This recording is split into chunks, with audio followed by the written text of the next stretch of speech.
Mesdames, Mesdemoiselles, Messieurs, bonjour et bienvenue dans votre magazine African Chronicle. Vous connaissez déjà, on raconte l'histoire de l'Afrique à travers d'autres personnages illustres ou non qui l'ont vécu, qui racontent donc à ces Africains qui essayent de comprendre une histoire non écrite par d'autres. Ce mois-ci, nous allons attaquer un pays qui a marqué l'histoire, qui a été aussi quelque part le moteur des indépendances africaines, la Guinée-Conakry, notamment avec son premier leader, son chef, Sékou Touré, l'homme qui a osé dire non, non au général de Gaulle. Sans plus attendre, je vous invite à suivre ce premier numéro dans un lieu exceptionnel puisque nous sommes chez lui à Conakry, sa résidence.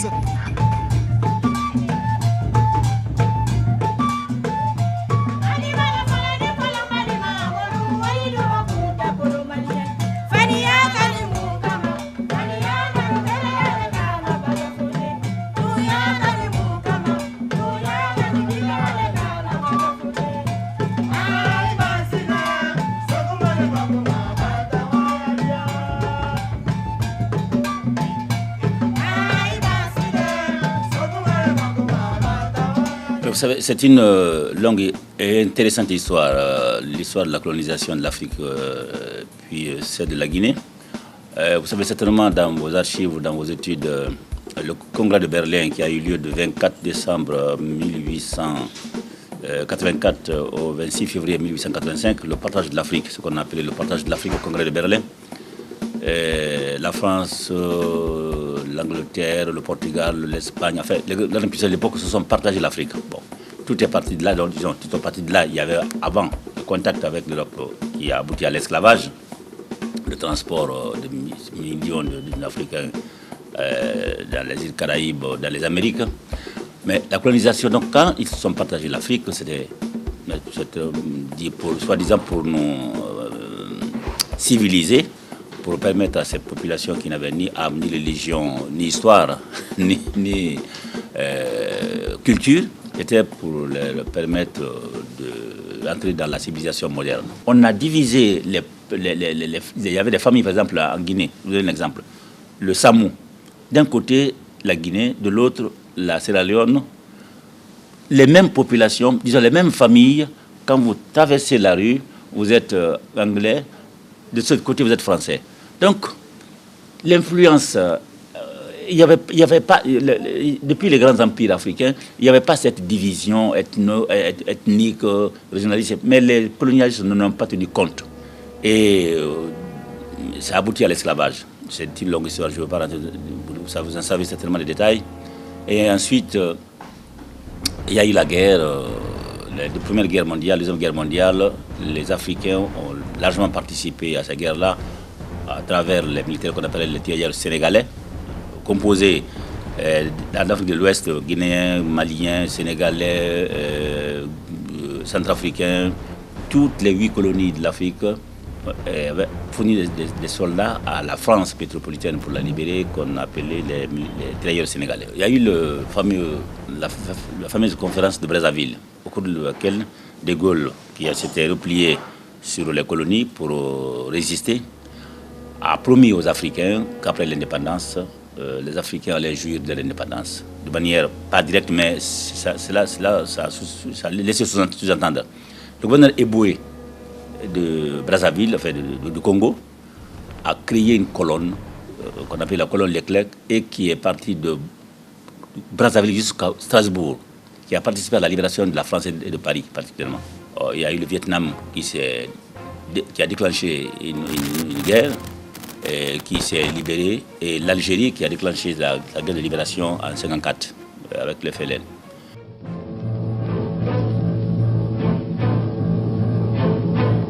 France throws the bulk of its military manpower into the Algerian rebellion, which daily assumes the proportions of total war. Flying columns fan out through the country, which on all sides has become a target for hit-and-run attacks by native guerrillas. And rounding up guerrillas has kept almost 400,000 of France's best troops pinned down. Et les colonies françaises d'Afrique noire sont restées dans une sorte, pas d'expectative, mais il y a une évolution en espérant toujours que la France allait leur accorder l'indépendance.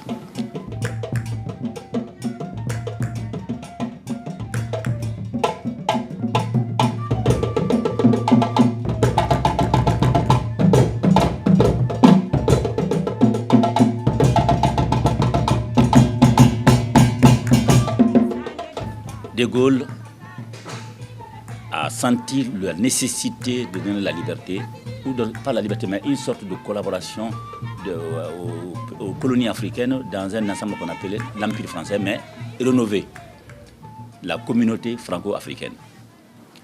Gaston Defferre, à l'époque, avant de Gaston Defferre avait fait ce qu'on appelle la loi cadre. La loi cadre, c'est l'autonomie. L'autonomie consiste en quoi? Les colonies anglaises déjà avaient cette autonomie. Le Ghana en a profité d'ailleurs, a été indépendante depuis 1957. Defferre a promis l'indépendance, une sorte d'autonomie au sein de l'Empire français, la loi cadre. La loi cadre, les gouverneurs des régions, des colonies africaines étaient français, les vice-gouverneurs étaient africains. Souvent le leader des partis le plus populaire. En Guinée, ça a été Sékou Touré.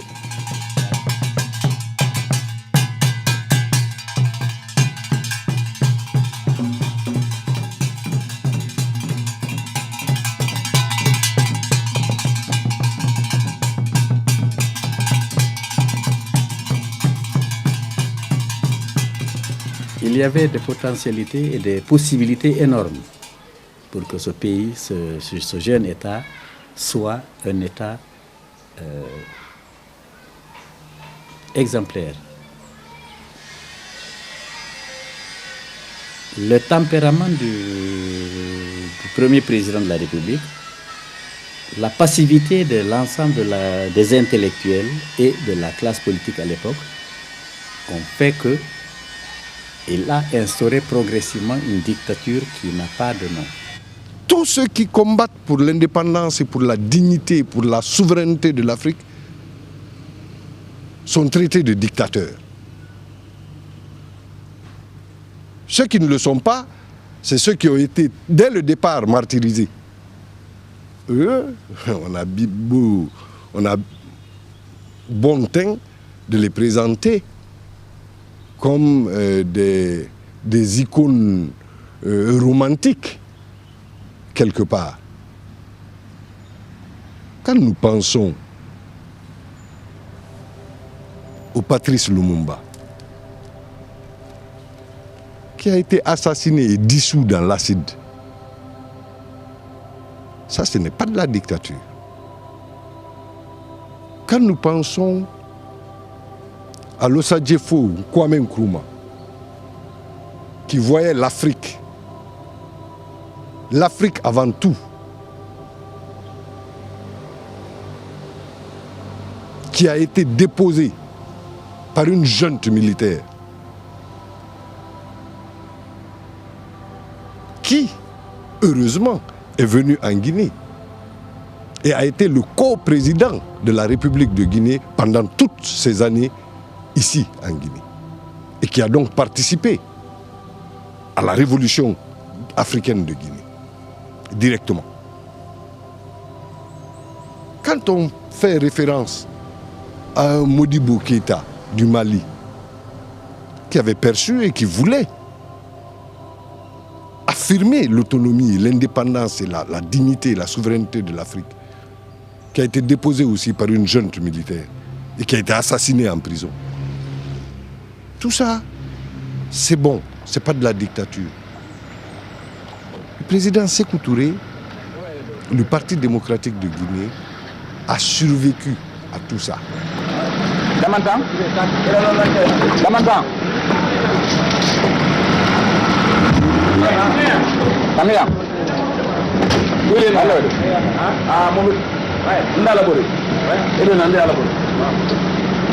Voilà.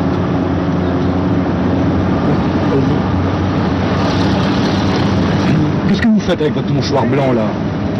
Le mouchoir blanc est le signe distinctif. C'est votre signe? Oui, tout le monde me reconnaît par le mouchoir blanc. Et quand vous le sortez dans la rue, vous saluez les gens comme ça? Oui, oui, toujours. Dès qu'on voit le mouchoir blanc, là, on sait que c'est moi. Voilà.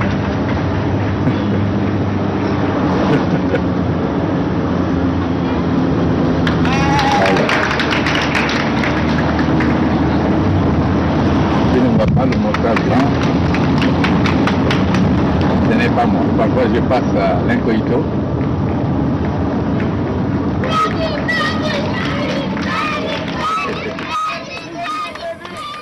Vous savez, mon mari, comme tout le monde le sait, a toujours été un homme politique, un syndicaliste.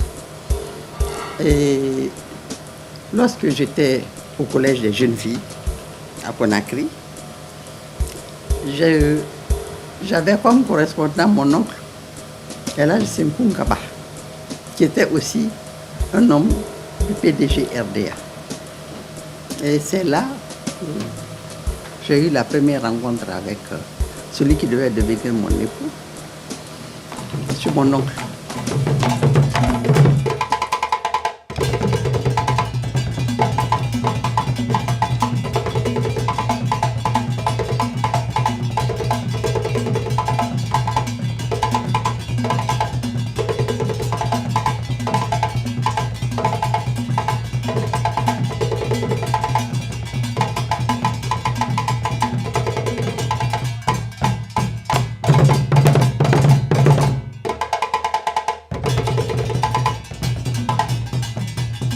La chance d'avoir connu la période coloniale. Parce que moi, je suis né en 1933. Je suis rentré au collège en 1945. Donc, à 13 ans, adolescent. Et ça correspondait juste à la fin de la guerre. J'ai connu les premiers mouvements d'émancipation. J'ai connu les luttes, la création, disons, la fin des travaux forcés, la période où les citoyens, les sujets coloniaux ont été érigés en citoyens français. Et les premières élections en 1945, 1946 et par la suite. Mon mari descend de l'Almami Samori Touré. Sa grand-mère maternelle était la fille de l'Almami Samori Touré. Et lui, il a été orphelin très jeune. Il a perdu ses deux parents la même année. Élevé donc par cette grand-mère qui est venue habiter à Farana pour s'occuper de ses petits-enfants. Et ils étaient 3 de même mère, mon mari l'aîné et ses 2 sœurs. Donc, élevé par cette grand-mère qui lui a enseigné l'histoire de son père, l'Almami Samori Touré. Et à l'école, c'était toute une autre version que le jeune Sékou Touré entendait et qui le révoltait. D'abord, sa grand-mère, Maramata Touré, n'a pas voulu qu'il aille à l'école parce qu'elle était contre les Français qui ont arrêté son père, l'Almami Samori Touré, et l'ont déporté. Mais le jeune garçon était attiré par l'école. Il suivait ses camarades quand ses camarades allaient en classe. Il les suivait, mais comme lui n'était pas encore inscrit, il restait en dehors de l'école. Il les attendait jusqu'à leur sortie. Le maître d'école a fini par remarquer ce jeune garçon qui était toujours, il était assidu, il était là, mais il ne pouvait pas rentrer en classe. Il a fini par l'accepter avec ses camarades à l'école. Mais quand la grand-mère a su que son petit-fils allait à l'école, elle est allée pour le sortir. Elle a dit non, mon petit-fils n'ira pas à l'école française. Donc, très jeune, il s'est vu lancer dans la vie. Mais c'est un autodidacte. Il s'est formé tout seul. En 1946, il y a eu des combats politiques qui ont commencé. Chez nous, par exemple, j'ai connu, il y avait Yassine Diallo, Bamba Sano, les premiers combattants, Yassine Diallo, Bamba Sano, Fodé Bango Touré, et la CGT, ici, avait créé une structure en Afrique. CGT, la CGT, dirigée par un syndicaliste, Sékou Touré, qui est en même temps devenu politicien, la création de RDA à Bamako, avec Oufé Boigny, et les leaders de l'époque, Modibo Keïta, Sékou Touré, le leader du Niger, Amani Diori. La section territoriale de Guinée, c'est le Parti démocratique de Guinée, section guinéenne du Rassemblement démocratique africain, va avoir à sa tête au départ un Malien d'origine. C'est-à-dire, si on devait parler en termes d'État de maintenant, un Soudanais du nom de Madera Keïta. Sékou Touré est un des militants syndicalistes très actifs, qui n'est pas allé loin dans les études, mais qui a eu une formation syndicale très poussée par la CGT française. Et comme vous savez, le RDA s'est affilié au Parti communiste français à la fin de la guerre, ce qui a amené les autorités coloniales à les pourchasser dans les territoires, à les brimer, à les mettre pour la plupart en prison, ou en tout cas à les éloigner. Il y a eu des affectations, on a envoyé certains militants actifs loin de leur pays, dans un autre territoire. Et Sékou Touré est resté en Guinée. Mais les partis étaient des partis ethniques. Il y avait, en Guinée ici, il y avait l'Union du Manding, il y avait l'Union forestière, l'Union de la Basse-Côte, le parti du Fouta, on appelait l'Amilcar Gilbert Vieillard. C'était le nom qu'il portait. L'Amilcar Gilbert Vieillard. Bon, je ne sais pas qui est Gilbert Vieillard, mais c'est eux qui connaissent. Il y avait même l'Union des gens des îles. Il y avait à l'époque l'Union des Métis, c'était cela. Et quand le RDA est né à Bamako en 1947, où les leaders africains se sont réunis pour demander qu'il y ait un mouvement d'union pour tous les Africains, qui a été le RDA. Mon mari, à l'époque, jeune syndicaliste, nous n'étions pas mariés encore, en 1947, il est allé assister à cette réunion à Bamako, au nom du syndicat. À son retour en Guinée, ils ont créé le PDG RDA. Dès le départ, de par sa vocation unitaire à rassembler les Guinéens, toutes tendances confondues, toutes sensibilités confondues, les a mobilisés dans le même creuset, et par son action politique de formation des masses, a réussi en un temps record à mobiliser la quasi-totalité des Guinéens en son sein.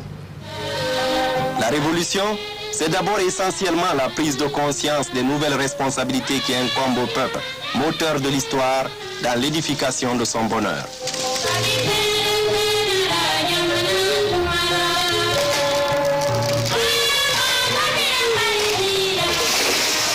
La prise de conscience de tout le peuple se matérialise dans le grand mouvement d'investissement humain, traduction économique de la pensée politique du Parti démocratique de Guinée, car il faut compter sur ses propres forces.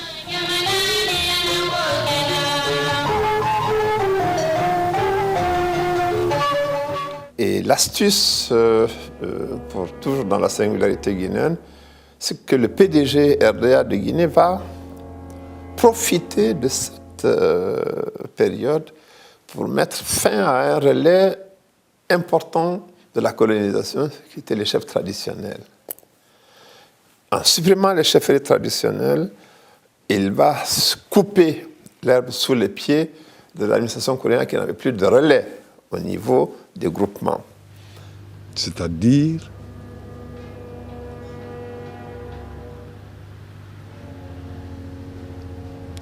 que les populations de Guinée s'assument entièrement, qu'elles ne rentrent pas dans l'histoire par biais par personne interposée ou par pays interposé, mais qu'elles rentrent dans l'histoire effectivement parce qu'elles constituent une partie vivante de cette humanité. Qu'elles se prennent en charge, qu'elles s'organisent et qu'elles participent de façon responsable. Et moi, lorsque je me suis mariée, nous sommes mariés en juin 1953, nous habitions une petite maison, une modeste maison qui est toujours là à Conakry, hein, où la maison, la façade donnant à la rue, avait une véranda. Et cette véranda-là avait 2 fenêtres. Nous n'avions pas encore de bureau de syndicat, ni de bureau de partis politiques. C'est notre maison qui servait de bureau de syndicat. Il y avait une fenêtre qui était le bureau du syndicat, l'autre fenêtre était le bureau du PDG RDA. Il n'était pas encore le leader du PDG RDA parce qu'il a compris très tôt qu'il fallait d'abord organiser le peuple dans les syndicats pour que le peuple soit mobilisé pour le parti. Le parti était à l'époque un parti unique, ce qui n'est pas une spécificité à la Guinée. Mais cela répondait à un besoin. Vous n'êtes pas sans savoir que du système colonial à l'indépendance, c'est des États qui ont accédé à l'indépendance. Les nations africaines qui avaient déjà connu la fracture, d'abord par la traite négrière, la faiblesse qui a affaibli considérablement la structure de nos États traditionnels, ensuite par la colonisation qui est venue carrément l'estomper. Nous sommes venus aux indépendances en tant qu'État et non en tant que nation. Donc la priorité, c'était de constituer ces nations-là, de créer cette nouvelle conscience nationale. Pour ça, je ne pense pas que nous avions besoin de 36 000 partis. Il y a eu d'abord Bakary Djibo qui a voulu prendre l'indépendance, le Niger. Lui, il a demandé à son peuple de voter non, mais n'a pas été suivi parce qu'il n'était pas préparé. Contrairement à la population guinéenne qui avait été préparée pendant des années, des décennies, à l'idée de l'indépendance. C'est un pays assez singulier dans tous les sens du terme, parce que la Guinée est un des territoires qui a été conquis par les armes et non par un traité de connivence avec des chefs locaux. Il y a une forte résistance et au Fouta et en Haute-Guinée. L'Almami Bari s'est suicidé, pour vous donner une idée, pour ne pas être prisonnier du blanc.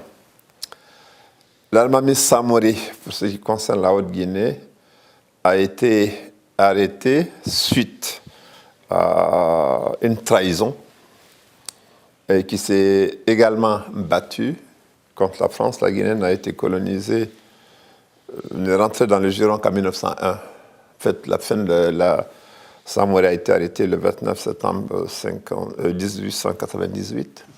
L'Almami Samori a combattu l'entrée, la pénétration coloniale. Il l'a combattu. Il a été fait prisonnier, il est allé finir ses jours au Gabon. Moi, quand j'entends les colonialistes parler de droits de l'homme, je dis quel est le droit de l'homme qui a amené cet homme, qui était un empereur chez lui, à aller mourir au Gabon? Quel droit? Et nous, dans notre tradition, on dit que être colonisé, c'est l'esclavage. Et si vous mourrez esclave, même dans l'autre monde, vous restez esclave. C'est la tradition qui le dit. Donc les gens voulaient l'indépendance. Nous avons eu des gens qui ont combattu ici.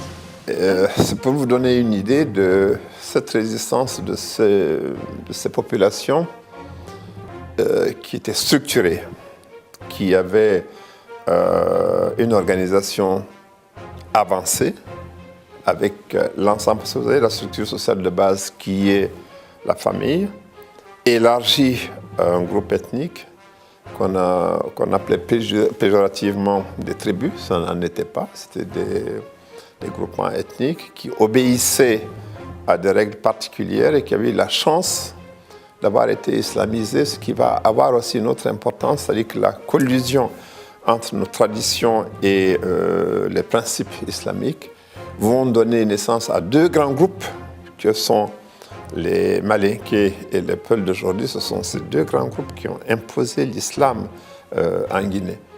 Et c'est pour ça que quand on arrive avec les différentes luttes, les deux grands partis correspondent également à ces deux grands groupes ethniques. Le BAG de Barry Diawadou, le Bloc africain de Guinée, et le PDG-RDA de Sékou Touré.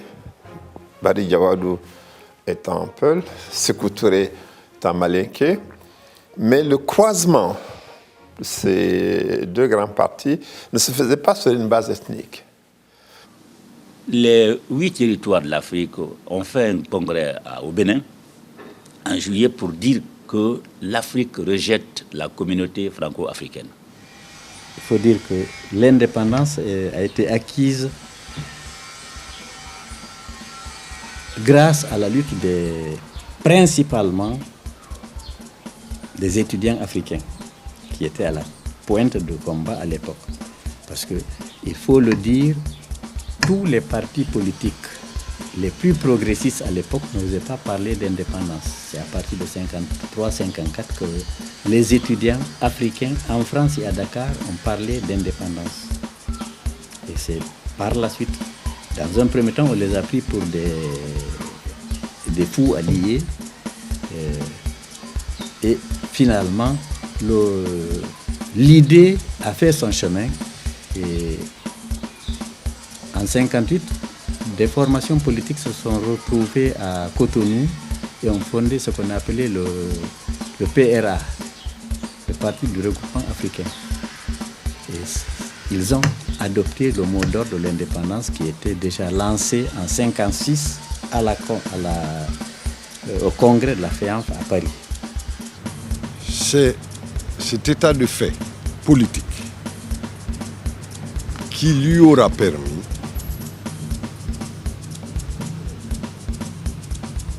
d'accéder au pouvoir déjà sous le régime colonial avec la loi cadre des FER qui a permis la semi-autonomie des territoires coloniaux et ensuite d'organiser le peuple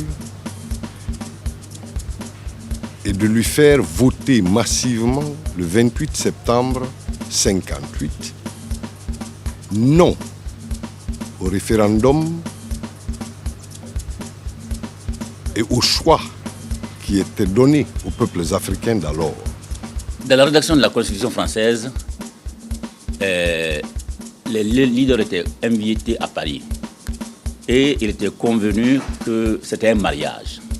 Mais la Guinée a demandé, un mariage suppose la séparation quand ça ne va pas. Est-ce qu'on peut inclure dans la Constitution un article qui stipule que quand un pays, membre de la communauté, décidait d'en sortir, vous pouvez avoir la possibilité de le faire.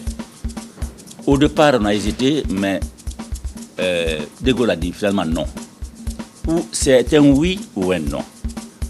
Alors dans ce cas, Sékou Touré et les leaders, à cette époque, le leader qui était Yassine était décédé, les leaders des partis politiques de Guinée, le BAG, Diawando Barry, Bangoura Karim, Fodouamou Touré, Barry Troa avec le Parti Socialiste, avaient décidé avant que de toute façon ils feraient voter non. Le PDG qui était parti majoritaire, avec Sékou Touré à la tête. Comme cet article n'a pas pu être inclus dans le corps de la Constitution, dans ce cas, la Guinée a décidé de voter non. Le général de Gaulle est arrivé à Conakry précisément le 25 août 1958.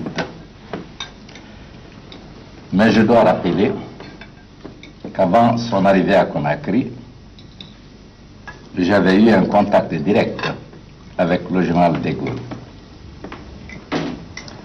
En effet, au mois de juillet 1958, les groupes parlementaires africains, les directions des partis politiques africains avaient pris l'initiative d'organiser au Palais Chaillot une conférence commune À Paris, en vue d'étudier le texte constitutionnel. Et cette assemblée m'avait fait l'honneur en me désignant rapporteur auprès du général de Gaulle. J'avais donc indiqué au général de Gaulle la disponibilité de tous les peuples africains associés à la France à l'époque pour s'engager dans l'étape nouvelle et dans le cadre d'une communauté franco-africaine, mais à condition que dans le texte constitutionnel figure en bonne place le droit à l'indépendance. Alors, il faut dire que le référendum, moi, m'a trouvé à Poitiers. J'étais à Poitiers. En France. En France. J'étais étudiant.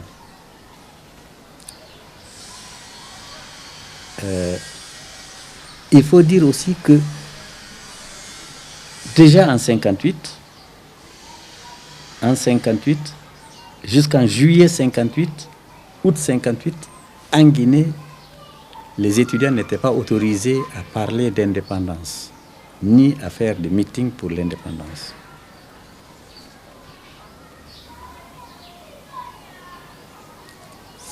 Ça s'est accéléré avec l'arrivée de Gaulle au pouvoir.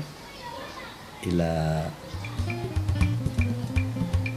initié une constitution de la Ve République et il a voulu faire un référendum pour qu'il y ait une communauté franco-africaine. Et c'est cette aventure qui a finalement accéléré le processus de l'indépendance. C'est dans ce contexte-là qu'il y a eu le référendum. De Gaulle est venu. L'arrêt de Conakry n'était même pas prévu. C'est presque accidentellement que c'est arrivé. En particulier, il y a eu une rencontre à Conakry. De Gaulle a fait une tournée. Il devait faire une tournée à Madagascar, à Brazzaville, et il y avait 3 étapes, Madagascar, Brazzaville et Dakar. En cours de route, on lui a dit qu'il faut faire un détour sur Conakry. Et il est venu parce qu'il a été encouragé par certains de ses employés qui ont dit il faut venir, peut-être que Sékou Touré sera sensible au fait qu'on lui a donné ce privilège-là. Il va changer de prison. Parce que mon mari avait dit, dès le départ, que si ils ne mettent pas dans la Constitution que les Africains ont le droit quand même à leur indépendance. Le 25 août, donc, De Gaulle vient à Conakry. Il a été reçu par la population. Moi, j'étais là, j'étais au lycée, un petit garçon. De Gaulle a été reçu par les populations à Conakry avec faste, avec enthousiasme. Et il a cru que c'était donné. Mais déjà, le discours écrit par Sékou Touré, il n'avait pas lu.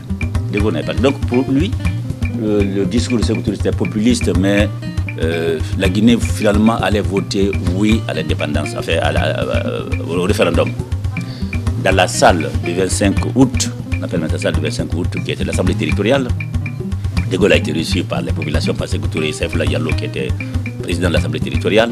Je dis bien, c'était le gouvernement autonome, avec la loi cadre. Le président était un Français, le gouverneur du territoire. Le vice-président, Sékou Touré, qui qui avait 57 députés sur 60 députés territoriaux.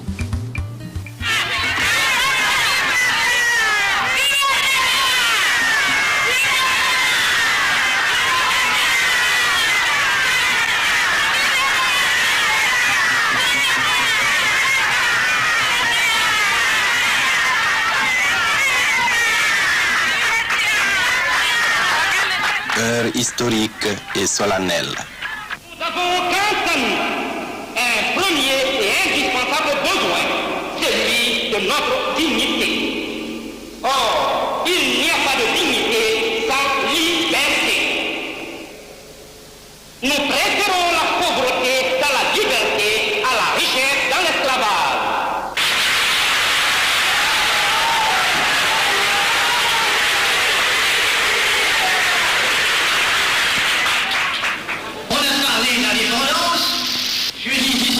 Encore qu'ailleurs, que la dépendance est à la disposition de la Guinée. Est-ce que la France, le 28 septembre, en disant non à la proposition qui lui est faite? Il a dit que la Guinée préférait la pauvreté dans l'esclavage à l'opulence la pauvreté dans la liberté à l'opulence dans l'esclavage. De Gaulle lui a répliqué du tac au tac. L'indépendance est à la portée de la Guinée, il suffit de voter non le 28 septembre. Au-delà des mots, le ton employé, la surprise du général de Gaulle qui ne s'attendait absolument pas à cette tonalité-là, encore moins à ce contenu, va être profondément vexé, va en tirer une attaque personnelle. Alors que dans sa fougue, il faut quand même que vous sachiez que Sékou Touré a 35-36 ans à ce moment-là. Dans cette fougue et dans une salle surchauffée, acquise à la cause du parti dominant de l'époque, qui était le PDG.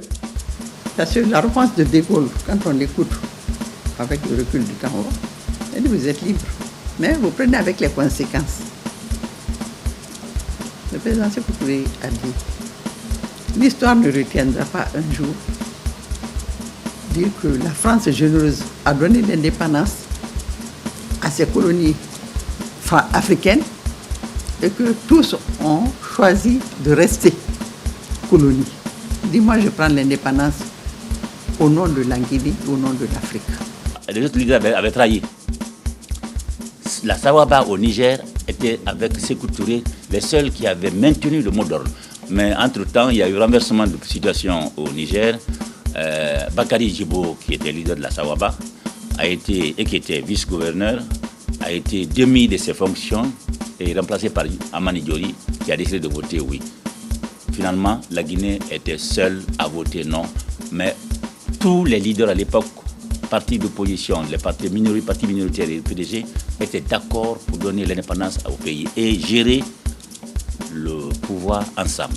Le pouvoir est une richesse qui grandit par le partage. C'est ainsi que la Guinée, le 28 septembre, a décidé à voter non à la proposition faite par la France et à rejeter la communauté franco-africaine. Et la Guinée est devenue le pays leader de l'indépendance africaine. Les conséquences, on en a tiré. En vérité, c'est beaucoup plus tard que cette dimension africaine de l'indépendance de la Guinée a été construite dans ma conscience à moi. Sinon, en 1958, quand on a parlé d'indépendance, parce que pour moi c'était vraiment en parler, cela s'est traduit par la joie au village, que nous n'aurons plus à courber l'échine devant l'étranger, devant les Français, devant les Blancs. Et donc, c'est cette manifestation de la liberté retrouvée qui me revient immédiatement en mémoire lorsque on parle de 1958. Ce phénomène a été le précurseur du démantèlement de l'empire colonial français en Afrique. Vous n'êtes pas sans savoir que les répercussions de ce non massif du peuple de Guinée ont été, 2 ans après, la cascade des indépendances en Afrique. Mais le gouverneur de l'époque, le gouverneur de France qui était là, Mauberna, avait dit que la Guinée votera ce que Sékou-Touré dira. Lui, il savait parfaitement le poids politique qu'avait le PDG RDA à l'époque ici. Parce qu'au moment où nous allions au référendum, l'Assemblée territoriale qui était considérée de 60 conseillers, il y avait 57 PDG RDA. C'était le parti le plus fort. Les partis adverses, il y avait un indépendant et 2 de la SFIO. En partant de la Guinée, tout a été arrêté aussi brutalement. Des infrastructures qui étaient en construction ont été arrêtées, des plans ont été détruits. Il a dit tout, je ne veux plus rien avoir à faire ici après le 28 septembre. Il faut préciser que quand De Gaulle s'est mis en colère, Sékou a regretté un peu son langage. Il a voulu rattraper l'incident. De Gaulle n'a pas marché. Et en partie, c'est ce qui a amené l'indépendance de la Guinée. Le jour qu'on allait au référendum, le jour du 28 septembre, le PDG avait donné la consigne stricte à toute la population de rester calme, d'éviter tout débordement, parce qu'il fallait un petit incident pour qu'on annule le résultat. On a demandé à la population d'aller voter et que chacun rentre chez soi. Un journaliste français qui a écrit à l'époque que Conakry était ce jour-là comme une ville morte. Les gens ont respecté cette consigne. À Conakry, il n'y avait que les chars et les tanks qui circulaient dans la ville. C'est ce moment qu'a choisi M. Mesmer, qui était haut-commissaire de la France d'outre-mer à Dakar. Parce que dès que De Gaulle a quitté, ils ont su que de toutes les façons, la Guinée allait voter non. Parce que c'était la décision prise par le parti. Lui, il a pris ses dispositions aussi. Il a écrit, il a fait 2 livres. Après tant de batailles, et les Blancs s'en vont. Dans les 2 livres, il explique. Il a fait venir un bateau à Conakry. Et le jour du référendum, il a fait venir des parachutistes français par avion. Ce parachutiste-là était venu pour vider les caisses de la banque. Personne ne s'attendait à ça. La consigne avait été donnée que les gens restent tranquilles chez eux. Donc, ils avaient les mains libres. De l'aéroport, ils sont allés directement à la banque. Ils ont ouvert les caveaux. Ils ont pris tout ce qu'il y avait comme argent à la banque. Peu de gens savent que la Guinée a débuté avec 0 franc. On a payé un prix très fort et je ne dirais pas forcément toujours juste. C'est pour ça que je parlais du caractère, de l'aspect personnel de ça, parce que même si le général de Gaulle, peut-être le grand homme qu'il était, pouvait passer l'éponge, il y avait dans son entourage de certaines personnes qui n'ont jamais pardonné à la Guinée d'avoir dit non en 1958. Vous pensez à Foccart, pour ne pas le citer, et avec toute l'officine qui l'entourait à l'époque, et la Guinée va en souffrir.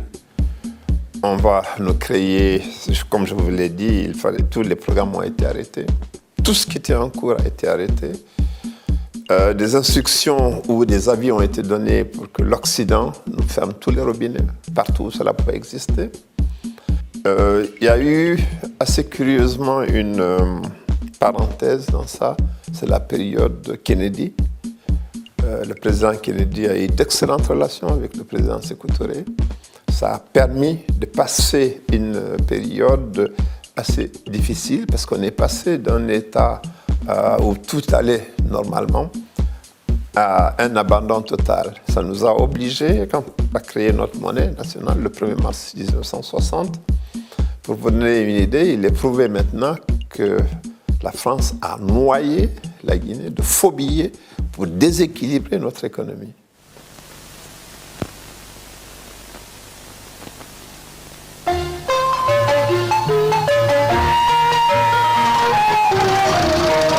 La Guinée indépendante et libre entre dans une grande révolution globale et multiforme.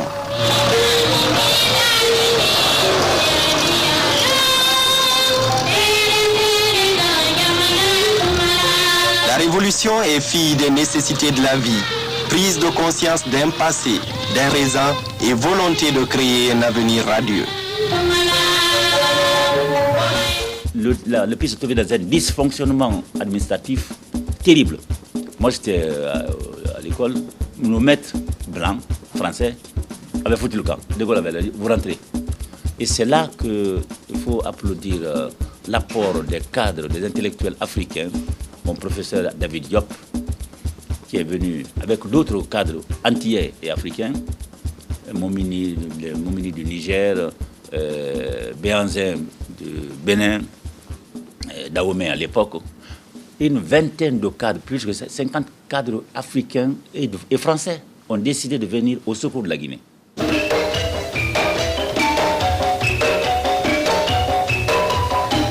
La révolution n'est jamais isolée. Elle est synonyme de liens nouveaux, fructueux, de coopération amicale et fraternelle avec tous les peuples du monde.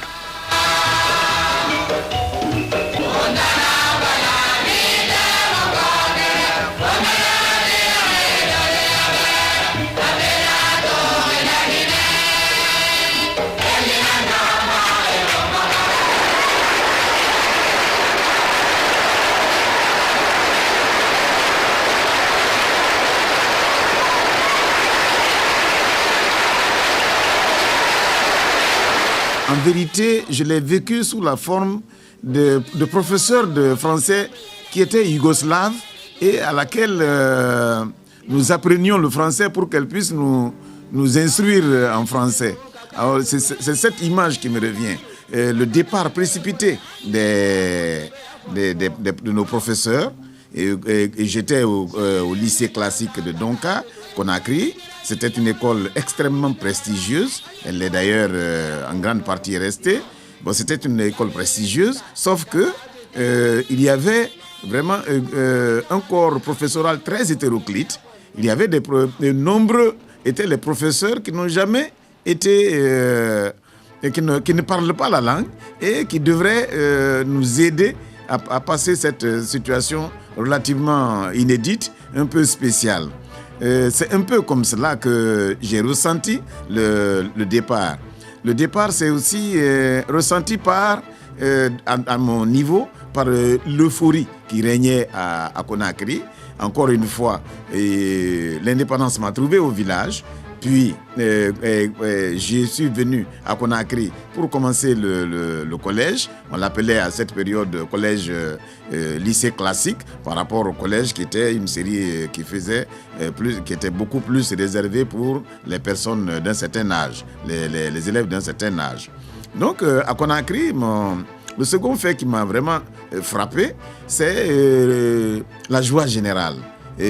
On appelait cela se traduisait par ce qu'on appelait l'investissement humain, c'est-à-dire le nettoyage de la ville par des volontaires, des femmes, des jeunes qui se déployaient librement dans Conakry. Il y avait les lampadaires qui donnaient les informations pratiquement gratuitement, puisque chacun pouvait s'asseoir sous un poteau et puis écouter la nouvelle voix de la révolution, cette radio, et chacun pouvait écouter ça librement. Vous n'avez pas besoin d'avoir un petit poste radio avec vous personnel. Il vous suffisait de fréquenter les rues pour que vous puissiez savoir qu'est-ce qui est en train de se passer au niveau de la radio. Cette image m'est vraiment restée. La troisième image que je retiens, c'est déjà les difficultés à pouvoir bien assurer les repas à l'internat.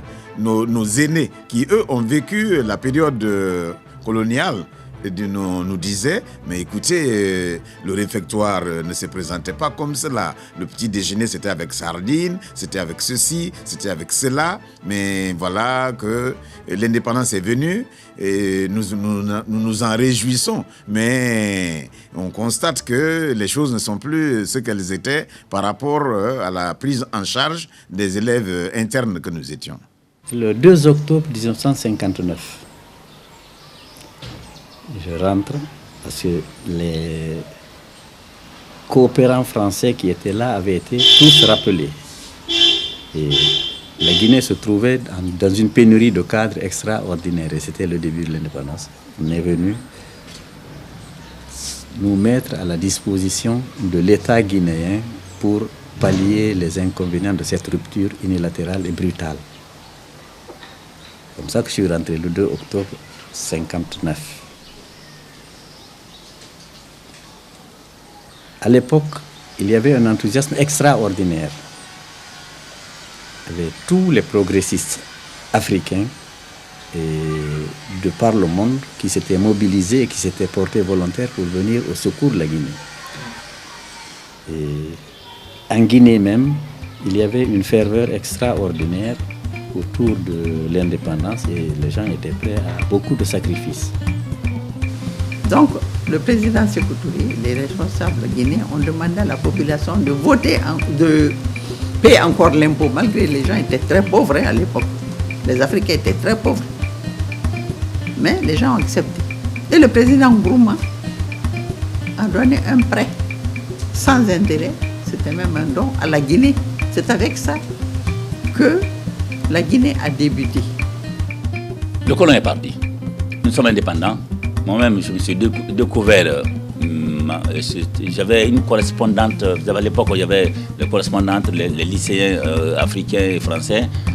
D'un coup, je me suis senti dans la peau quelque chose que je n'ai jamais rêvé. Être moi-même. N'avoir pas de blanc comme chef. Avoir un noir, un nègre comme chef. C'était une vague une explosion de joie, la révolution nous avait engloutis. Donc voilà la Guinée indépendante, la Guinée gérant ses propres affaires, la Guinée souveraine.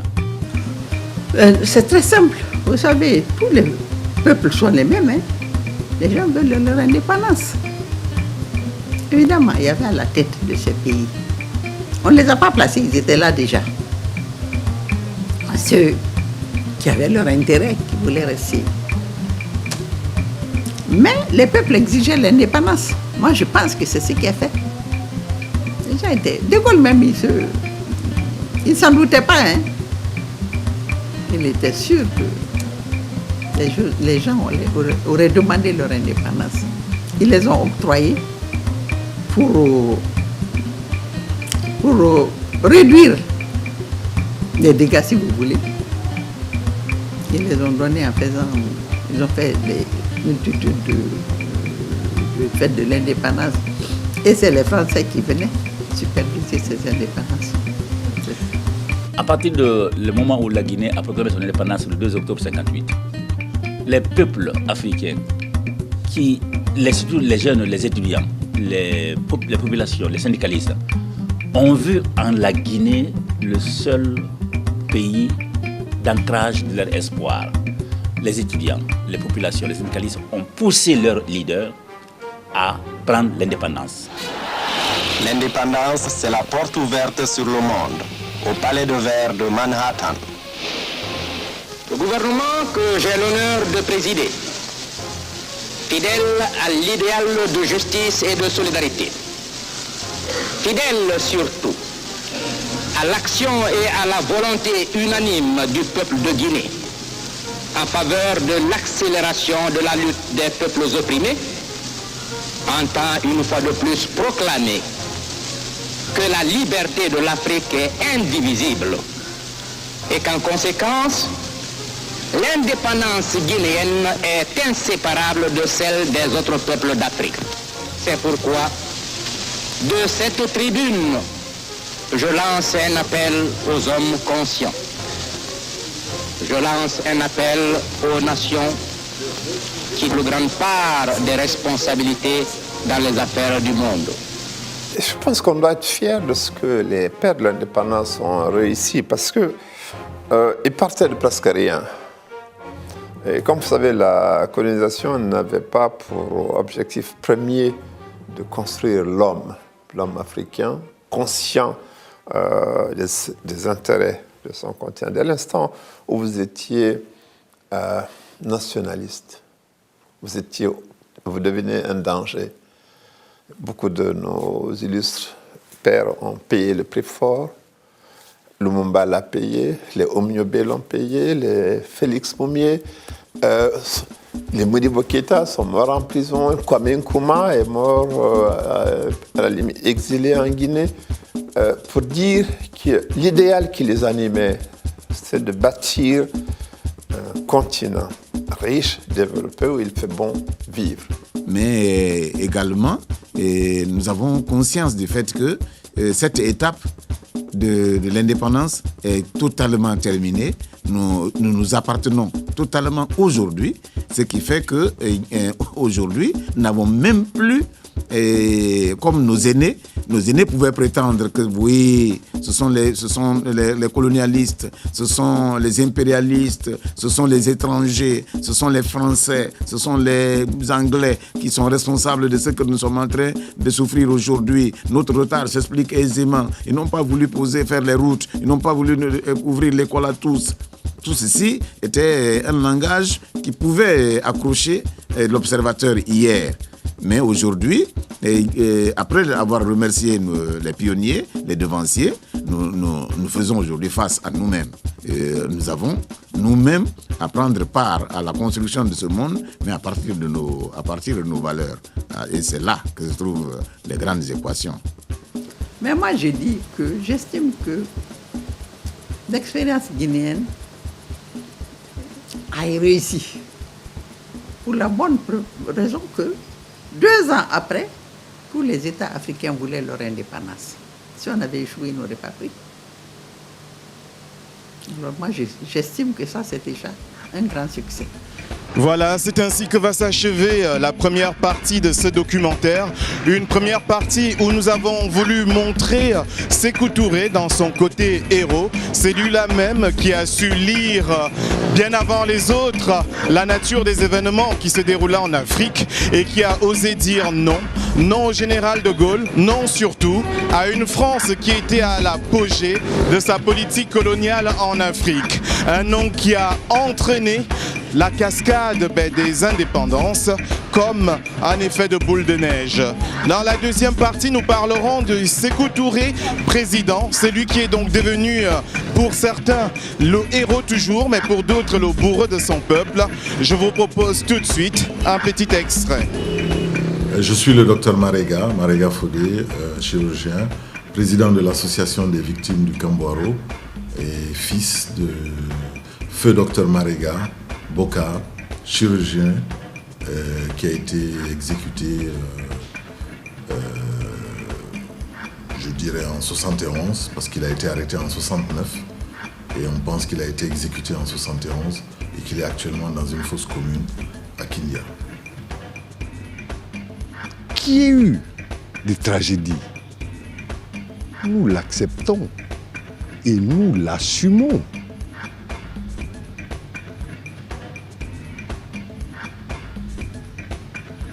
Ces tragédies ne sont que le reflet de l'opposition qui a été faite au mouvement d'émancipation de la nation africaine, dont la Guinée a été et pour longtemps un porte-drapeau, un porte-flambeau. Cela est issu de tous. Alors, que nous nous recadrions aujourd'hui, 2012, et que nous tirions des leçons objectives de cette histoire, nous ne demandons que cela, pour que notre avenir soit un avenir radieux pour nous tous et pour nos enfants à tous. Mais de là à vouloir travestir l'histoire, parce que c'est de ça qu'il est question, et que des frères Africains continuent à être instrumentalisés dans cette voie, nous ne l'acceptons pas.